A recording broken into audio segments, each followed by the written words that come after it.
Welcome दोस्तों।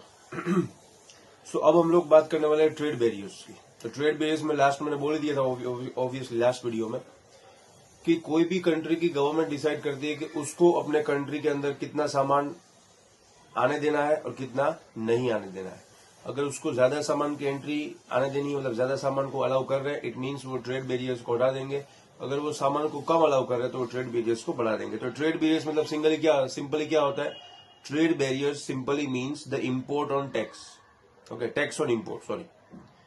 So tax जो लगेगा, इम्पोर्ट के ऊपर जो टैक्स लगेगा उसको हम लोग क्या बोलेंगे? ट्रेड बैरियर्स बोलेंगे। ओके, और जितने भी डेवलप्ड कंट्रीज है वो अपने डोमेस्टिक प्रोड्यूसर्स को बचाने के लिए ये क्या करते हैं? हर बार अलग अलग टाइप के ट्रेड बैरियर्स लगाते हैं। ओके, एंड लिबरलाइजेशन किसको बोलते हैं? 1991 में जो हमने इंप्लीमेंट किया था लिबरलाइजेशन, उसको क्या बोलते हैं? उसको हम लोग बोलते हैं the removing of trade barrier is called the liberalisation. या उसको ऐसे भी बोल सकते हैं कि the restrictions which are set by the government, उसको अगर रिमूव करते हैं तो उसको क्या बोलेंगे? Liberalisation. So removing the trade barriers is known as liberalisation, right. अब दोस्तों ये चैप्टर के लास्ट टॉपिक की तरफ बढ़ते हैं हम लोग। उसके बाद इतना ही चैप्टर है, बाकी का तो तुम्हारा ये चैप्टर जो डिलीट हो चुका है according to CBSE. Now globalisation की कुछ पॉजिटिव इम्पैक्ट भी है, कुछ नेगेटिव इम्पैक्ट भी है, दोनों का डिस्कस करेंगे हम लोग। सबसे पहले क्या आता है पॉजिटिव इम्पैक्ट में? क्या आएगा कि पहले कुछ टाइम की कंपेयर में अब इंडिया में जो है वो बाहर का इन्वेस्टमेंट इंडिया में बढ़ रहा है। अच्छी बात है।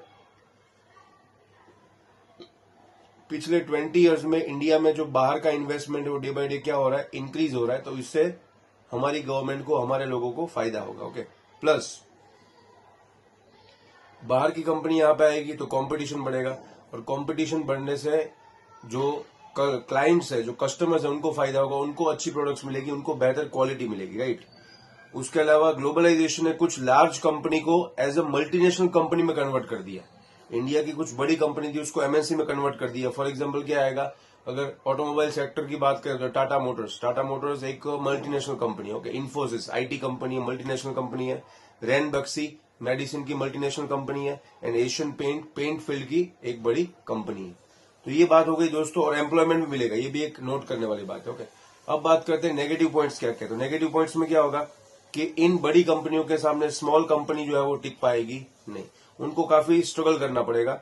उसके बाद लेबर लॉज जो है वो किसके फेवर में बनाए जाएंगे? जिससे इन्वेस्टमेंट आए, और उसमें लेबर के साथ क्या हो सकता है? उनको नुकसान भी हो सकता है, उनके वेजेस में नुकसान हो सकता है। एंड इसके अलावा जो लोकल मार्केट्स है उनको काफी दिक्कतें